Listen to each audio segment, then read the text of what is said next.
rest and a good lunch, and lunch has been delicious.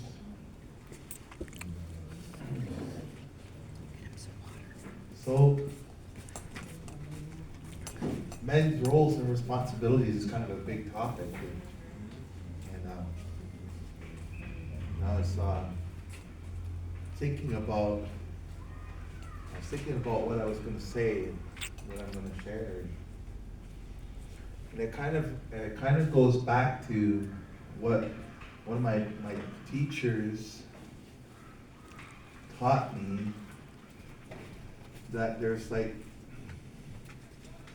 four different levels of relationships that we talk about, and that first level of relationship is responsibility. When it comes to responsibilities, there are four levels of relationships. That first relationship is with myself, me. And so I have a responsibility to take care of myself as a man, my well-being, and take care of my mental health, take care of my physical body, take care of my spirit, and take care of my emotions. And it took a long time to figure out how to do all of that. And I'm still learning how to do all of that. But men's roles and responsibilities, like I said, it's a really big, broad topic, and it can be a lot of things to a lot of people. So what I was thinking was that first level of relationship and responsibility I have is to myself, and how I want to live my life. How that in our teachings they talk about where I come from. Teachings they talk about our responsibilities and our duties as a man, and we have different stages in our development and life. Being a young boy, that we're always learning from our environment and the people that we look up to, and so right from a young age we're taught in traditional times. We were taught to help our community. So that's was one of the responsibilities of our, first to ourselves, then to our family. It's a second level of relationship. It's to our family. Then the third level of a relationship we have is to our community. And then the fourth level of relationship we have is to our nation on a wider scale. And so when we're growing up, we're learning how to take care of ourselves. We're learning how to take care of our families, take care of our communities. And where I come from, we have a warrior society. And these are the men that stand up for, in protection, and protecting our community, protecting our women and children. And that was our role and responsibility as a man, was to help provide, protect, help preserve our heritage and our culture, pass those values and those values and those teachings along to our children, to our other little boys, and, so that they can understand what their duties and roles are. So I don't know about you, but when I was growing up, I didn't have those roles. I didn't have very good role models. And what I saw was a lot of drinking, a lot of the violence, a lot of the womanizing, all those kind of things, and those were the kind of examples that I had learned from. after doing my healing work, I learned how not to be that way. Going to treatment and working on myself and living a sober and clean lifestyle. And hasn't always been easy, but that's a part of taking responsibility for myself. And it always goes back to that first level of relationship with ourselves and for myself. And, yeah. So we also talk about responsibilities to a drum. They say the way that I learned it was that these drums, big drum, that was all a gift to the men from the women. The women were the ones that gave us that. It came in a woman's dream and a vision that it's just going to help the men. It's just going to help our community. It's going to help bring all of our nations together. So it was that responsibility was given to us men to be able to take care of this, to take care of these things. And sometimes I know we forget that. And there's a lot of young people, youth, that are missing out sometimes on those teachings about how to take care of these drums, what our responsibility as a man and what role we play in being a drum keeper or a drum carrier or a lead singer.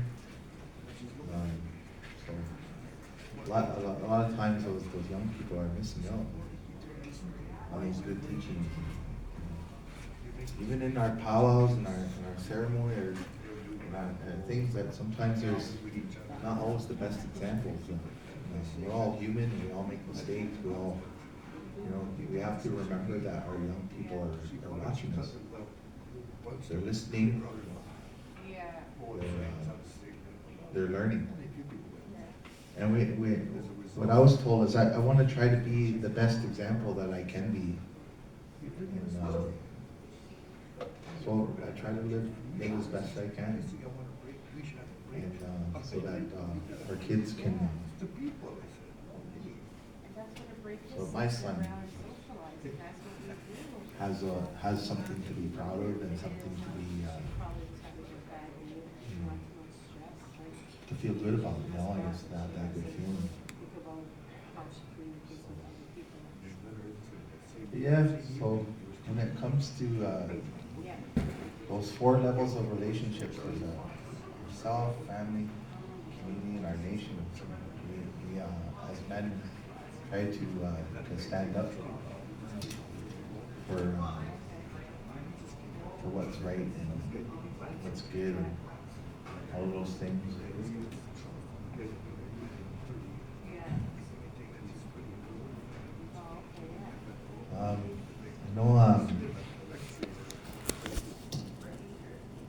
Sometimes as growing up in a dysfunctional home, where we've gone through a lot of different traumas and a lot of different things, and sometimes we were taught that it's not okay to cry. You can't talk, you can't trust, and you can't feel. There's 3 things, 3 rules in that dysfunctional home. Don't talk, don't trust, don't feel. And so we're taught at a very early age that we're not allowed to have those things. And so we don't know how to own it or take responsibility for those things. So not in a good way.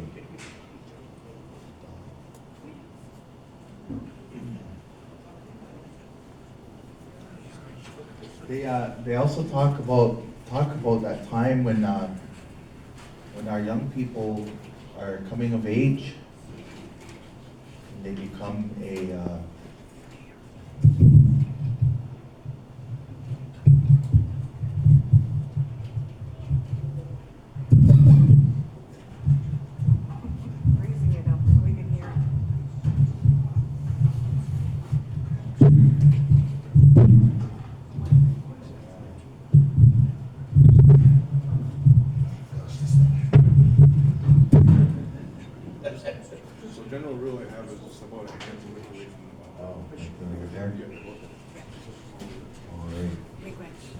Those are fine.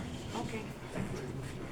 So there's this coming of age, right? I mean, we've talked about it across, whether you're Anishinaabe people or Haudenosaunee, when our young boys reach a certain age, there's like a change in their voice, and they, it's like it's a coming of age. So we have what they call a vision quest, and so that's usually their time when they go out to the bush and be with nature, have a fast, and that's they're asking for that vision and that purpose in life.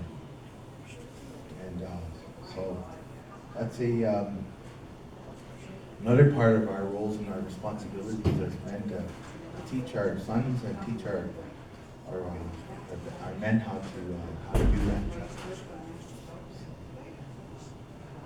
But as far as in life, I guess they talk about those 4 stages in life too. They're child, our youth, adult, and elder. And we go through those changes in our life. We get older. And there's a old man. His name was Peter Ochispa, and he used to talk about these 4 hills of life. When we reach these times in our life, it's like we're going through a change.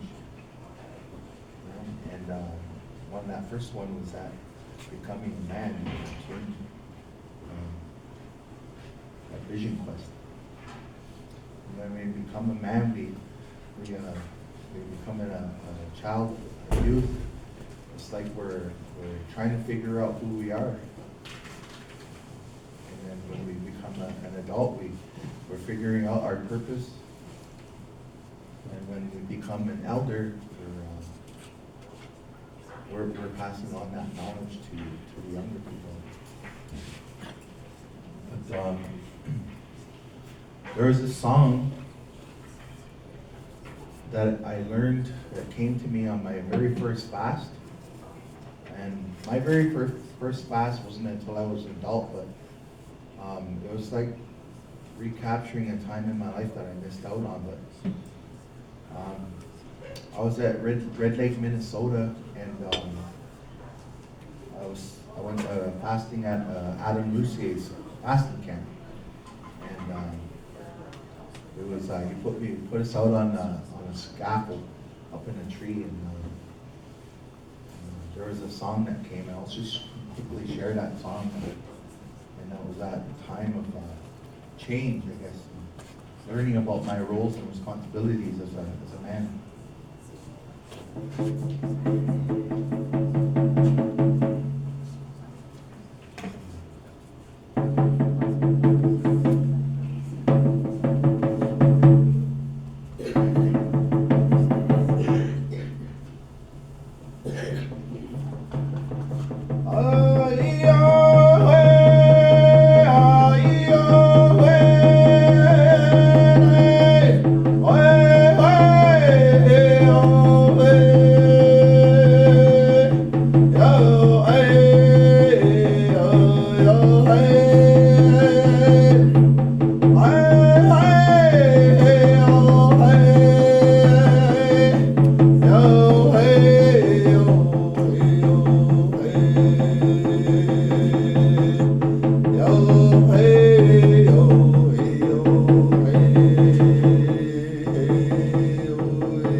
That's that very first song that came to me on my fast, my very first fast. So I use that today still.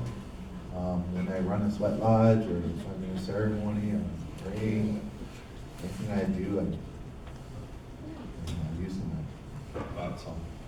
probably the first song I sing. And,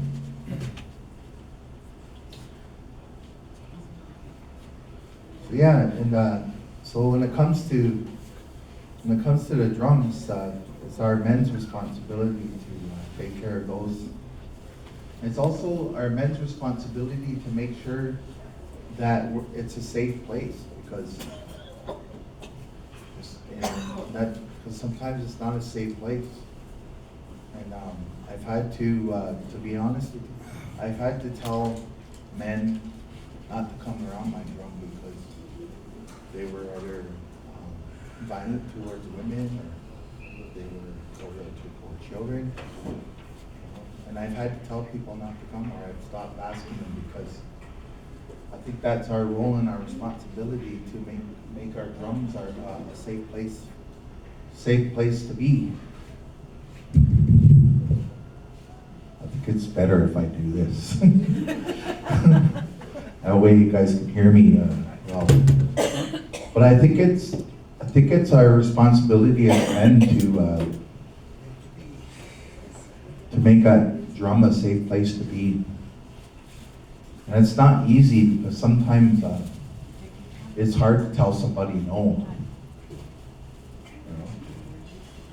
It's hard to tell somebody they can't come around. And, you know, sometimes it hurts people. Sometimes it hurts people's feelings. And it's hard. And those decisions are hard to make, but we have to make them. And one of my good friends, he's also a lead singer, and he said that being a lead singer is hard to do because sometimes you have to be the bad guy. Or that, you know, sometimes they're not always liked because of the decisions they made. And it's a tough responsibility to have as a man, to carry a drum and, you know, make your group run smooth. Make sure that everybody feels good or taken care of. They have a place to sleep and something to eat. And I myself, as a man and leader of a drum, I try to treat my singers that way. And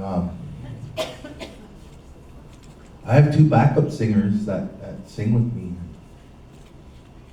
And it's really an honor to have them, females, to come and sing. And they really watch out, because they like it when our drum is a safe place too, because sometimes they'll even say something to me if they get a bad feeling or an uneasy feeling about somebody, or they know something. They're like, I like to ask them, so, do you know such and such or so and so person? And they say, yeah.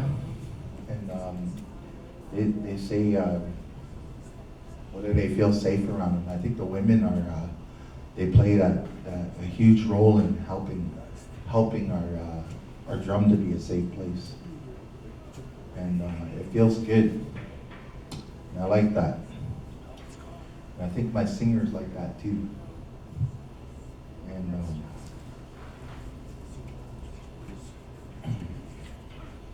but it's also, I think, a difficult thing to do as a man to speak up and talk about something that, you know, is uncomfortable, or like domestic violence in our communities. We've, as men, have always been told to not talk about these things, and to turn the other cheek. And sometimes we know and we see it happening, yet we don't say anything. We don't say anything because those were the values and that we were taught when we were young. Those were the values that were instilled into us as men, that we had to uphold these unhealthy values that, you know, you don't talk, you don't trust, and you don't feel. And I think that us as men have that responsibility to speak up when they know something's happening with your brother or your drum group member, your community member, your next door neighbor, the person across the street. We all have that responsibility to protect. And because that was our role and responsibility to begin with, was we were providers and we were protectors. And that a lot of times we have forgotten about that, especially when it comes to family violence and violence against women. And, so I'm one of those men that speak up. And I've learned to do that, and it was really hard because I'm also a victim of domestic violence. When I was growing up, and also when I was an adult, being in a marriage or a relationship with a woman, and I was a victim. I'm sure at times, I didn't help the situation. I didn't know how to deal with the whole situation myself. I'm so grateful for the place where I work. I work at Ganonkusha Family Assault Support Services, and as a men's counselor for our community. And I've had to go there as a client. I've had to go there as a client so that I could make myself safe, and my son safe. And they welcomed me. And that's our responsibility as a man, to be able to say, hey, this is happening to me, and I want to make my life better. I want to make my life safe for my son or our children. And that's really hard because we've been told that this male socialization tells us this a man has to be a certain way. Like I said, don't talk, don't trust, don't feel. So those are those old values and those old dysfunctional ways of being that we had to use to survive in our dysfunctional homes when we were being abused. And I think that what perpetuates a lot of this stuff is male socialization, that those brainwashing ideas that we put in our boys' heads, that boys have to be tough. They have to fight. They have to resort to problems using violence. And it makes me wonder, because there is a lot of research done. If you think about it, 98% of the jails and institutions are all filled with men, right? Like that's, if you think of mental health facilities, hospitals, it's all men. It's all men that have filled up these institutions, all using violence, sexual abuse, all of these things that our men have experienced. And it's no wonder that it's really obvious, because and I've had this conversations before about victims. There are just as many male victims of sexual and violence as there are women, and the reason for that is that you don't see it is because we've taught our men not to talk about it. So many men choose not to disclose out of shame and fear. And it's not that it doesn't happen, It's that we've been too afraid to talk about these things. Been too afraid to talk about what happened to us. So I think it's our role and responsibility as men to open those lines of communication with our children, with our kids in our homes, to make our homes a safe place. It's those 4 levels of relationships I was talking about.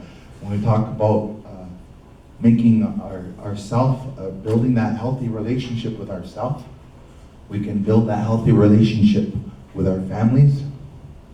We can build that healthy relationship with our communities, and we can build that healthy relationship with our nations. You know, being able to negotiate, being able to talk with other people without getting defensive or angry or upset, and just being able to listen, which is also hard for us to do, to listen. So when we talk about roles and responsibilities, we could talk about our role and responsibility here, but this is also a reflection of who I am on the inside, and how I treat myself, and how I treat my family, and how I treat my community members. You know, how I show up in my family's life, my friend's life. You know, so this is really difficult, but it's worth it, because these are good values to teach our kids and our sons. You know, how to respect our women, how to respect our children.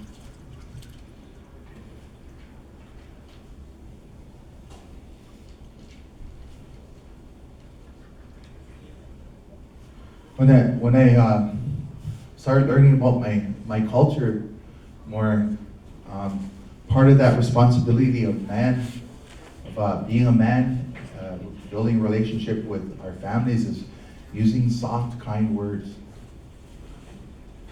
giving positive messages. Just like what we did yesterday with, I got you all to line up here, saying something. If you had a message to say to our young people, what would that be? And you all said something. It was very beautiful, by the way, and we need to do more of that. We need to encourage each other and say those positive words,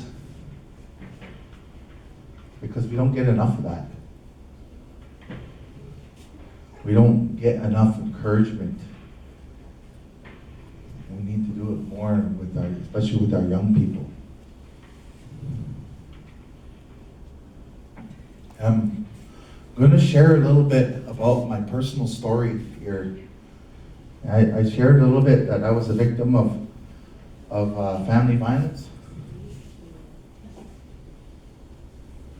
but I was also a 60 scoop survivor, and I grew up in the children's aid. I never got adopted out to anybody. But I was raised by the system, in and out of foster homes, in and out of group homes, in and out of institutions. All of those I had gone through. I became a Crown Ward by the time I was 12. And when you become a Crown Ward, you're a Crown Ward of the state. Your parents lose that right and responsibility to you. So, and how that impacted me, that not only me but my family. You know, it was devastating, and I lost that connection with my community, my family members in my community, my siblings, my mom, my dad. It was like I grew up without having that healthy connection with family, and I didn't know what that meant. You know, I didn't know what that meant. Didn't know what it was like to really have a healthy relationship with a woman, and what that meant, because of all of the things that I experienced. The family violence that I witnessed, that was inflicted upon me when I was young.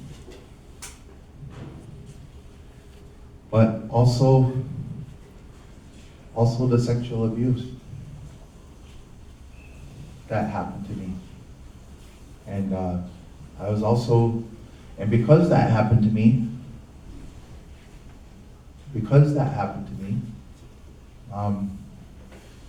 I was train wrecked. I did not know how to be in a healthy relationship. I did not know how to be respectful. I became addicted. I was addicted to crack cocaine. I was an alcoholic. And I did some terrible, horrible things just for me to be able to continue using drugs and drinking. And here's how it was made mention that I am also a human trafficking survivor. And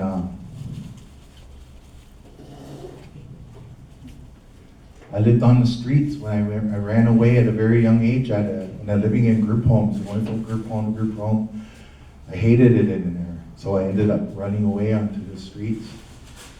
I met some street family, and one day, a guy that I was living on the street with, he said to me, "Do you want to make some money?" So I was curious about how, and he just came up and told me, "Well, I can introduce you to some people, and we can do this for some money." And me being the vulnerable person that I was, that's what I did.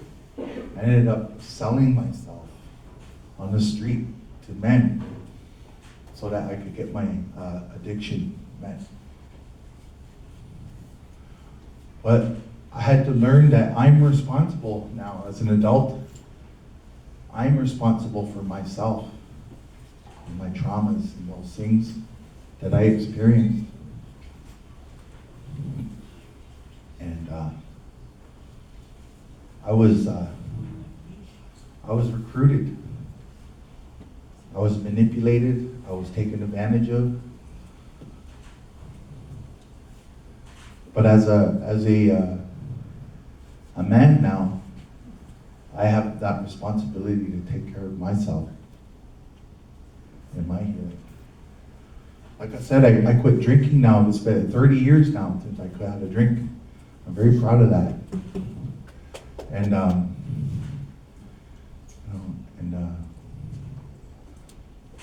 experiencing family violence as an adult too, I had a little slip, and I dealt with that. And I had post-traumatic stress disorder, even PTSD, complex P. I went to my doctor, my psychiatrist, diagnosed me with complex trauma, complex PTSD. And having to deal with that was very difficult. I was still having to deal with that because we still get triggered. We still have body memories. We still have our memories from when we were young, and those trigger those emotions that come. But I'm responsible for that.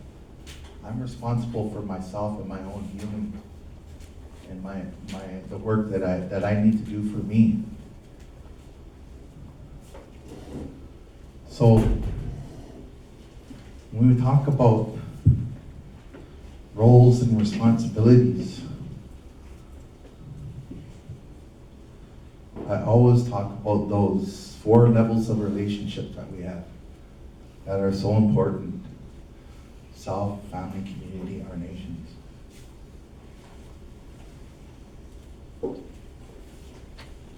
And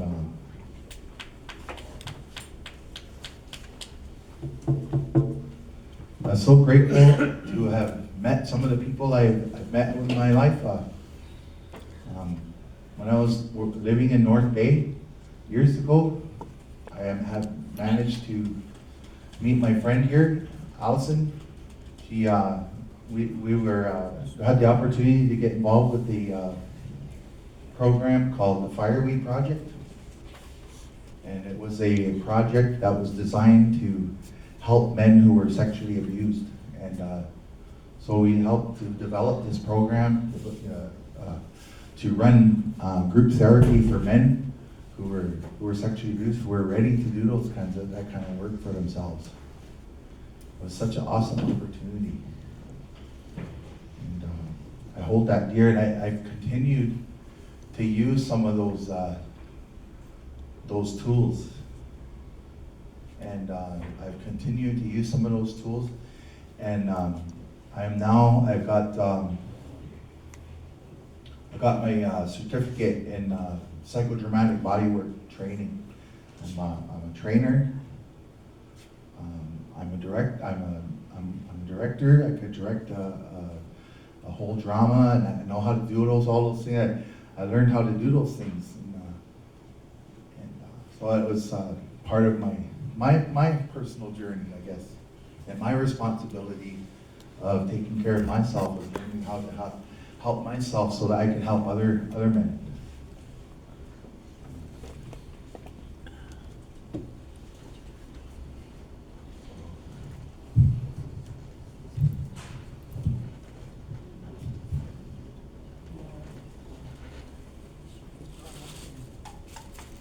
So, part of my journey is to share my personal story, and that my personal story is mine.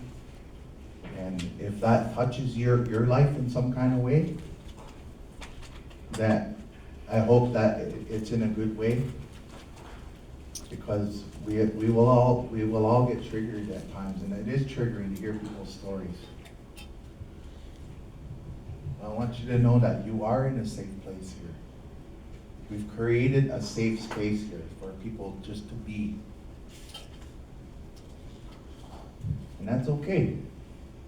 And I think that us as men in our communities have to work at creating that safe space, whether it be in your home, whether it be in your community, whether it be sitting around a drum, whether it be at ceremonies. It doesn't matter. It doesn't matter where you are. And because that's all of our responsibilities. I don't know how much time we got left. It's 1:53. So we got a few minutes. Yeah. Or if you want to cut it short. Yeah, well, I'll just conclude, I guess.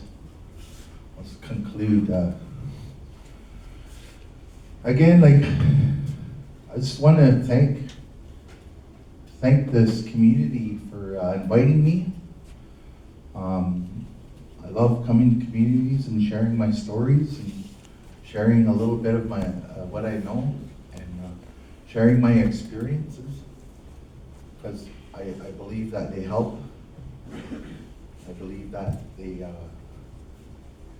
are helpful and they're useful. They have a purpose. I have a purpose here. And I had to learn that for myself. And yeah. So I hope what I shared today was impactful or insightful.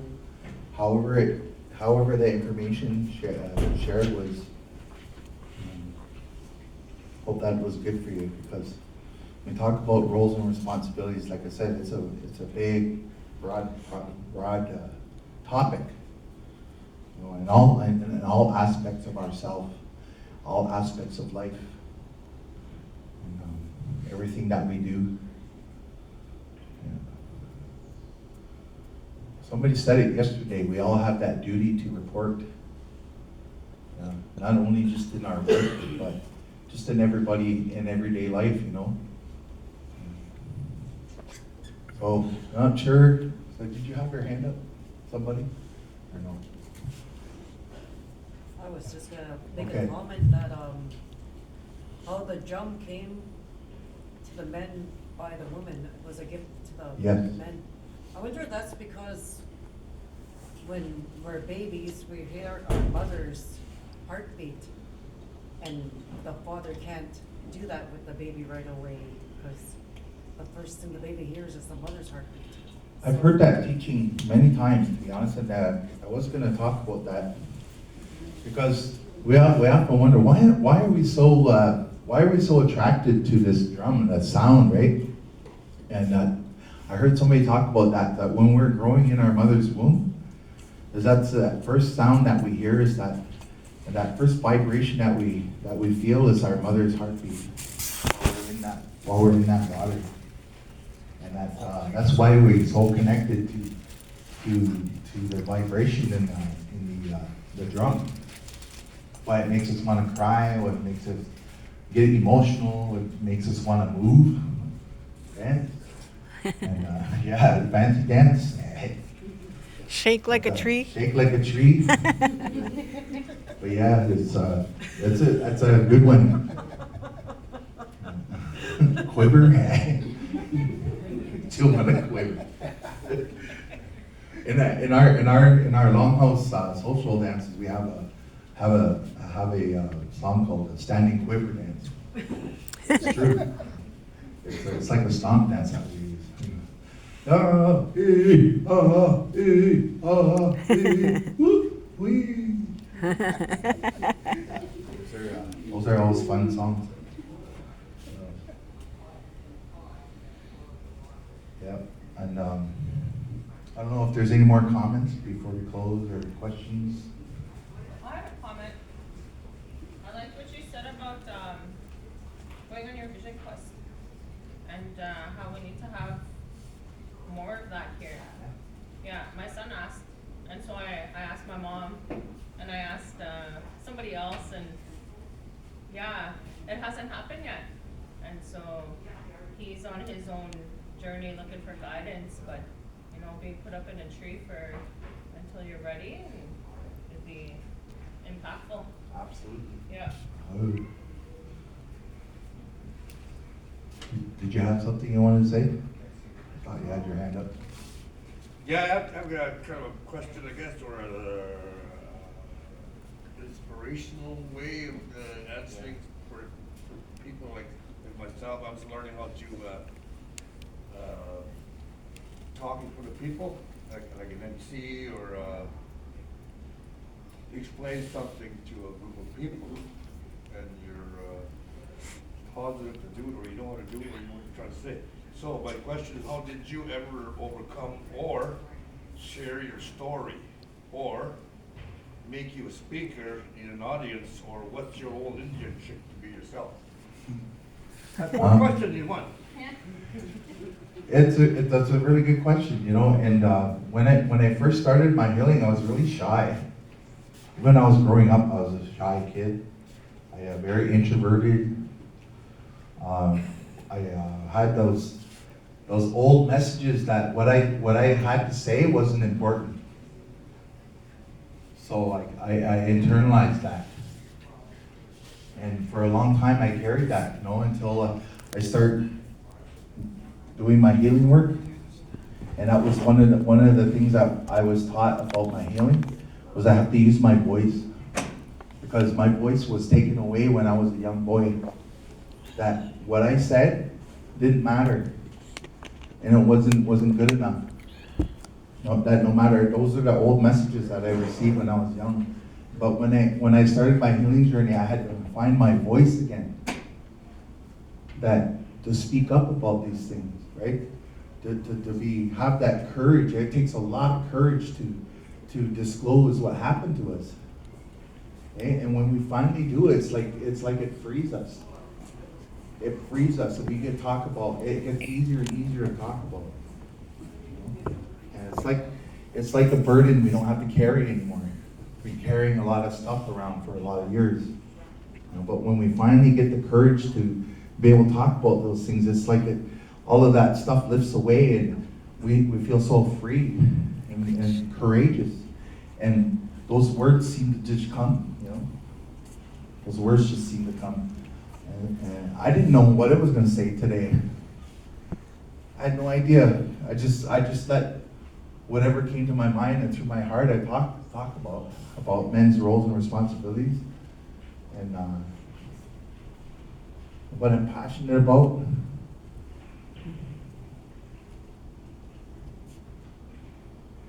And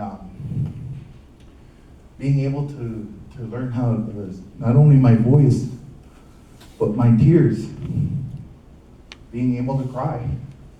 And that's hard. Because we were told that it's not okay.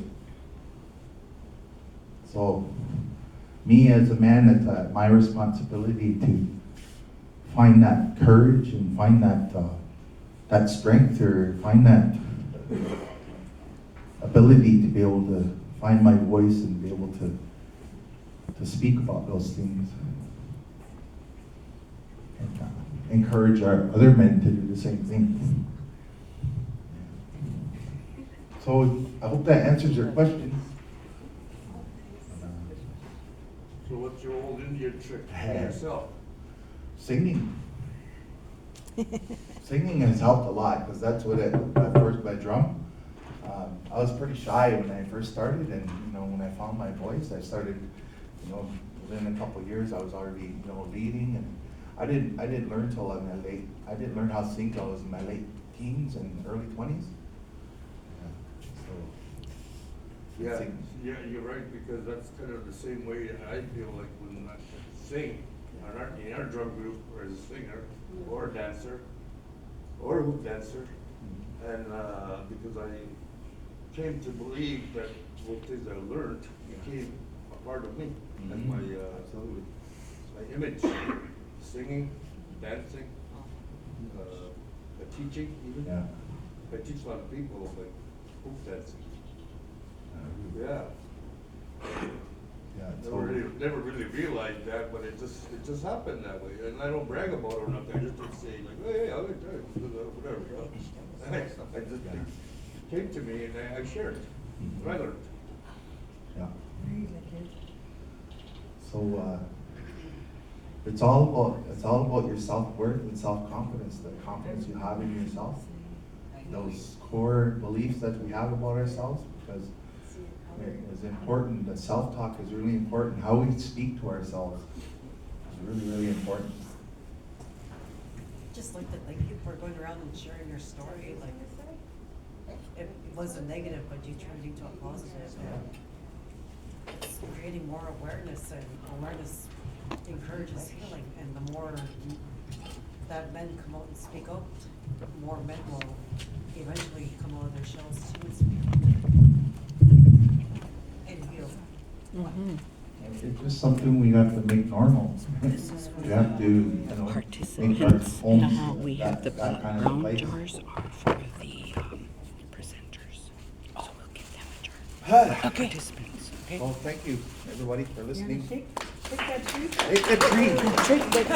Shake the jello. Shake the jello. Get that lady who taught us their name is, but Oh, Phyllis. what's her name?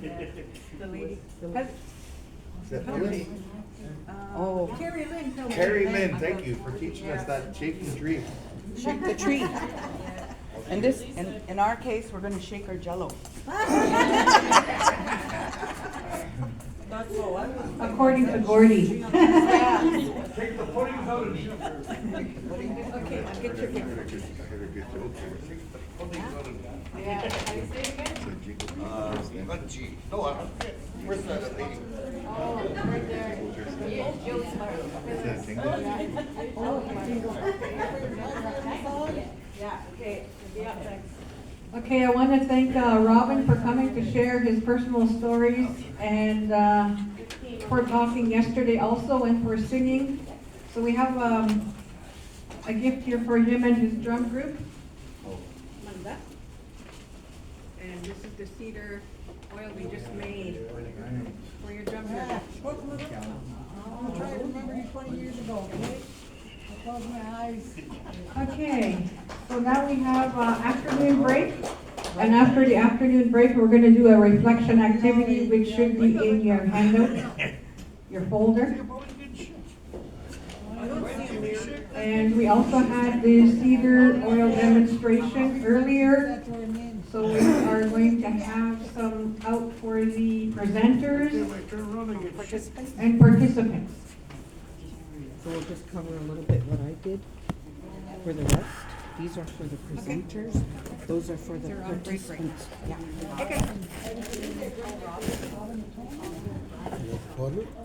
So we have a 15-minute break. These were like some, I told Peter this was mozzarella cheese.